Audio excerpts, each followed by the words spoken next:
partie en direct du Grand Journal. Merci d'être avec nous. Vous pouvez nous écouter notamment sur l'application Radio Player France. Place maintenant à la semaine israélienne d'Ilan Gralzamer. Cher Ilan, bonjour.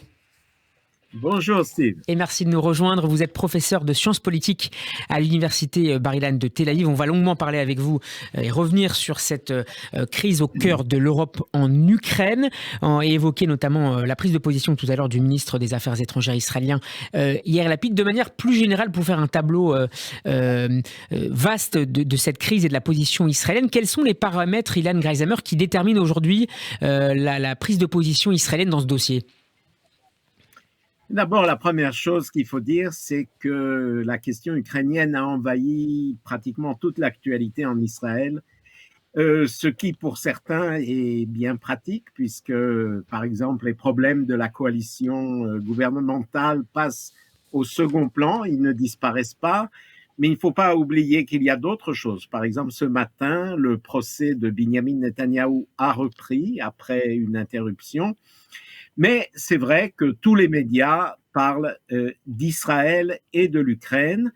Il y a une grande préoccupation évidemment pour les milliers d'Israéliens qui se trouvent en Ukraine. Malgré les appels depuis 15 jours aux Israéliens chaque minute, chaque seconde. Certains rechignent à quitter le pays ? Il y avait toutes sortes de gens. D'abord, il y avait beaucoup de gens qui ne croyaient pas que Poutine allait faire ça. Disons que ça paraissait tellement invraisemblable que beaucoup ont dit à la dernière minute, il va s'arrêter, ce sont juste des menaces. Et ça, je crois que c'est la majorité des Israéliens qui sont restés. Mais il y a aussi d'autres. Par exemple, il y a un grand nombre d'étudiants israéliens en Ukraine, dans toutes sortes de villes de l'Ukraine, dans les universités. Ils apprennent la médecine, la dentisterie, il y en a qui veulent être ingénieurs. Et il se trouve que les universités ukrainiennes ont dit jusqu'à la dernière minute, il y a des cours, il y a des examens, vous ne pouvez pas partir, sinon vous serez sanctionné. Il y a peut-être quelque chose de très politique derrière ça, mais il y a beaucoup d'étudiants israéliens qui sont restés sur place. Et aujourd'hui, la principale préoccupation d'Israël, c'est d'abord de faire partir ces Israéliens, soit vers la Pologne, vers la Hongrie, Est-ce vers qu'ils la sont Moldavie. bloqués très pratiquement sur le terrain ? Bien, ils sont bloqués comme ces files de voitures à la frontière polonaise. On ne peut pas faire de préférence envers les uns ou les autres. C'est vrai qu'il y a énormément d'envoyés israéliens sur les frontières, sur les différentes frontières de l'Ukraine, qui aident les Israéliens. Par exemple, si une femme est enceinte, s'il y a des malades, des vieillards, ils arrivent à les faire en quelque sorte sortir du rang et parvenir de l'autre côté de la frontière. Mais en fait, les Israéliens sont à la même enseigne que les autres. Il y a aussi les Juifs ukrainiens, bien entendu, c'est une autre préoccupation de l'État juif. Et il y a déjà des centaines de Juifs ukrainiens qui ont manifesté leur désir de faire leur alia. Et c'est un mouvement qui devrait perdurer dans les semaines et les mois à venir, indépendamment de l'évolution de la crise, Ilan Gralzamer ? On ne sait jamais avec les gens qui veulent faire leur alia. Ils ont leurs valises prêtes, mais si la situation se calme, s'il y a un cessez-le-feu, si on peut rentrer chez soi, je ne suis pas sûr que tous ceux qui ont dit qu'ils voulaient faire leur alia le feront. Mais c'est vrai que Israël se prépare à accueillir quand même, je ne sais pas si ça sera des centaines ou des milliers, mais un grand nombre de Juifs ukrainiens.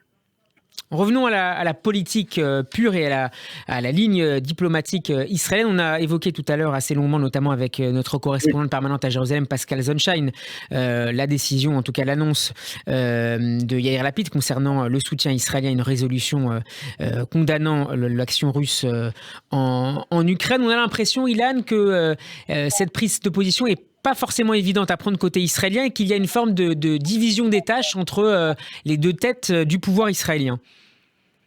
Bon, cette division des tâches ne peut pas durer très longtemps pour une raison très simple. Israël est l'allié des États-Unis, Israël a besoin des États-Unis.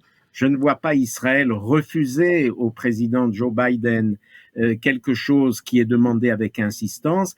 et c'est pour ça que nous allons voir Israël probablement voter en faveur de la résolution condamnant la Russie aux Nations Unies. Parce qu'il faut souligner que les Américains ont, semble-t-il, regretté que les Israéliens aient refusé en fin de semaine de coparrainer une résolution, cette fois au Conseil de sécurité des Nations Unies, pour condamner cette invasion russe de l'Ukraine. Oui, et d'ailleurs, je rappellerai un point historique, si vous voulez.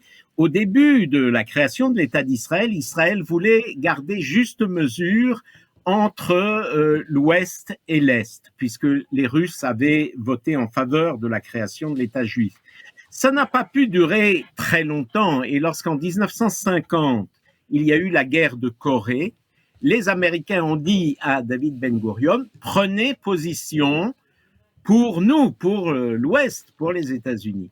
Et donc, cette position entre les deux n'est pas tenable à terme, et bien que nous voulions ménager les Russes, surtout en Syrie, il est clair que les États-Unis ne laissent pas le choix à Israël et disent à Naftali Bennett et à Lapid, écoutez, on a besoin de vous et maintenant, vous allez voter comme il faut. Alors, quelles pourraient être les conséquences, Ilan Greizhammer, à la fois sur le plan militaire, avec la coopération que l'on connaît entre Israël et la Russie en Israël, et puis très pratiquement dans le quotidien des Israéliens sur le coût de la vie, qui est déjà un problème majeur social en Israël ces dernières semaines.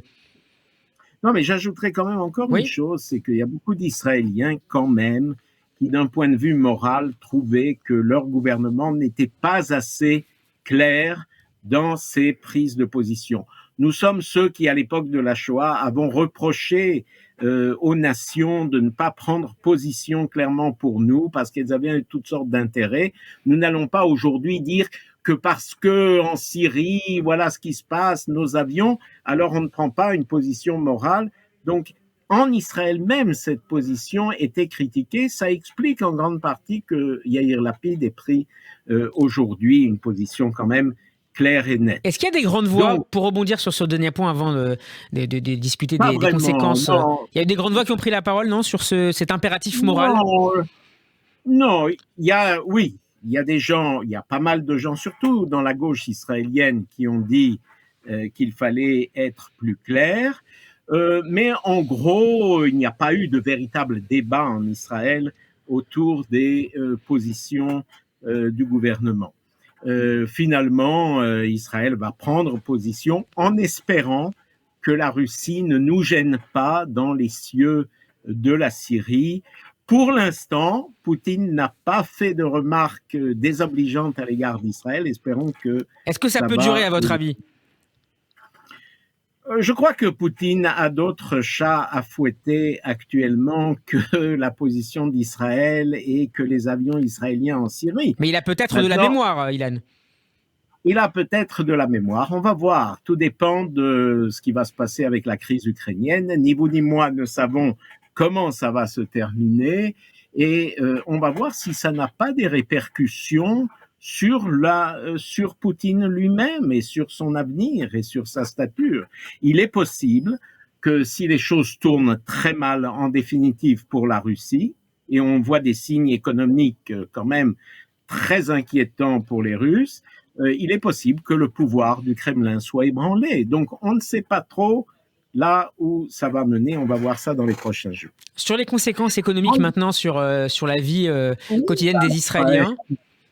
La première chose que les Israéliens sentent aujourd'hui même où je vous parle, c'est que ce soir à minuit, le prix de l'essence augmente de façon vertigineuse. Il atteint un prix qu'il n'avait pas atteint depuis 2014. C'est déjà et il est évident que les prix des denrées de base et des matières premières vont augmenter dans un contexte israélien pas très facile, puisque c'est un contexte de hausse des prix. C'est le grand sujet qui nous a préoccupés dans les dernières semaines, et tout ça va nécessairement s'aggraver en Israël comme en Europe d'ailleurs. Est-ce que ça peut influer du coup la position israélienne ? Non, je ne crois pas. Je ne crois pas. En définitive, il faut se rappeler une chose.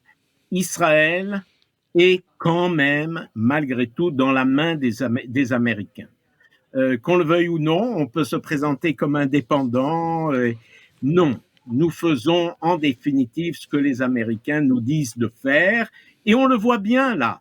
Israël aurait préféré ne pas prendre position et rester en retrait. Non, Joe Biden a dit très clairement à Israël, vous votez aux Nations Unies avec nous. Et nous votons avec lui parce que Israël n'a pas le choix aujourd'hui dans le type de relations internationales de notre pays. On l'aurait presque oublié ces derniers jours, Yann Greisamer, mais des négociations se tiennent toujours à Vienne pour essayer de trouver un accord avec l'Iran sur l'avenir de son programme nucléaire. On avancerait, semble-t-il, vers un prochain accord, 7 ans maintenant après la signature du JCPOA, un accord qui serait bien pire pour Israël que le précédent. Oui, c'est une grande inquiétude en Israël et là, je crois pouvoir parler de tous les secteurs de l'opinion, de tous les partis politiques, parce que un effet de la crise ukrainienne qui recouvre tout aujourd'hui au niveau des médias, c'est qu'on oublie qu'à Vienne, il y a cette négociation sur un nouveau deal nucléaire et on n'en parle pratiquement pas. Or, comme vous l'avez très bien dit, on avance vers un nouveau deal, probablement dans les jours prochains. Et si on le compare, sans entrer dans le détail, mais quand on prend le nouveau deal, dont on connaît déjà les principaux traits, et l'ancien, qui a été supprimé par Trump et Netanyahu, etc., il faut dire la vérité, le nouveau deal est beaucoup plus mauvais que le précédent. Le temps a passé. Et on ne rattrape pas le temps qui passe. Dans le cas présent, Israël est inquiète et nous sommes dans un moment où pratiquement personne ne parle de ce deal et il va nous tomber sur la tête certainement dans un avenir très proche. Est-ce que ça pourrait conduire Israël à accélérer ce qu'on appelle le plan B, c'est-à-dire d'éventuelles opérations du coup unilatérales contre l'Iran ? Écoutez, disons que c'est possible. Il n'y a pas unanimité dans l'establishment militaire d'Israël sur cette histoire de bombarder les sites nucléaires en Iran. C'est une question qui est très controversée entre nos spécialistes de la défense, de la sécurité. Et donc, on ne peut pas dire ce qui se passera en la matière. On peut dire une chose, c'est que le nouveau deal sera mauvais. Et si on revient en arrière, on peut se poser des questions sur la justesse de l'analyse de Benjamin Netanyahu et de Donald Trump qui ont annulé l'ancien deal. Quelquefois, on annule quelque chose pour retrouver quelque chose de nouveau, bien pire que ce qu'on avait antérieurement. Merci beaucoup, Ilan Greisamer, d'avoir été avec nous pour votre semaine politique en Israël. On peut réécouter votre intervention sur notre site, d'abord en podcast sur radioj.fr et en vidéo sur notre page YouTube. Excellente semaine à vous et à lundi prochain dans le Grand Journal. À bientôt.